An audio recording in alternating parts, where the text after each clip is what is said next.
How's it going, guys? My name's Shane. Welcome back to the Horror Basement, and today we're going to be talking about Trick or Treat from 2007.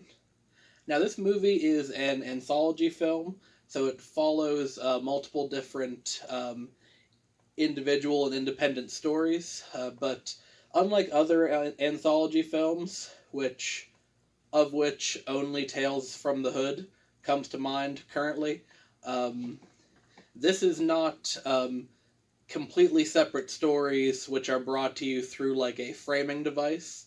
All of the stories in Trick or Treat all actually take place on the same night in the same town. So in that respect, kind of think of it as a Halloween version of Pulp Fiction, to where the stories are not necessarily told in consequential order. And, of course, there is some intersection between the various stories. And honestly, other than Pulp Fiction, I can't think of another movie that pulls off this concept as well as Trick or Treat does. I think Pulp Fiction and Trick or Treat are the only two good examples of this in my memory. So like I said, all our stories take place on a single night, which of course happens to be Halloween. And this town is jumping. You've got pumpkins, parades, and parties, which all sounds great until you add the zombies, the werewolves, and the serial killer or two into the mix. And alongside all those classic horror characters, we have our main character of the movie, Sam.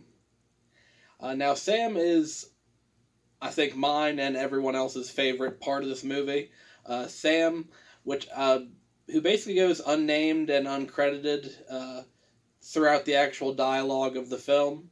But I believe in the expanded lore, because Mike Dougherty, the director, has also released like a comic book series, and I believe the expanded lore is that Sam is some kind of spirit or deity of Halloween, of the holiday, that basically punishes people for breaking the rules.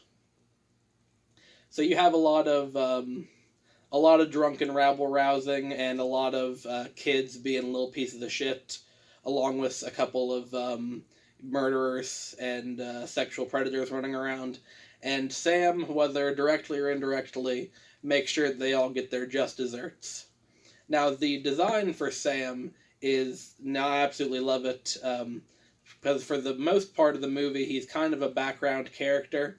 He ends up in the background of these scenes. And he's got his little orange jumpsuit, the coveralls, with the butt flap in the back, and he's got the burlap mask over his head.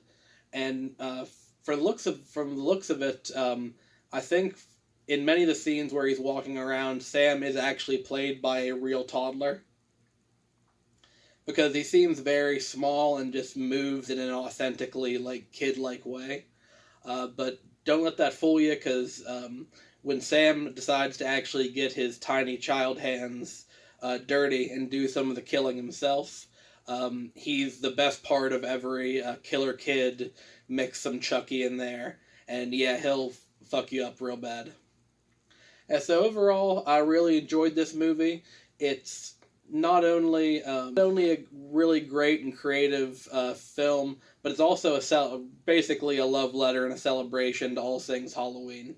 So this makes this the perfect movie to add to your Halloween night or your October movie watch list.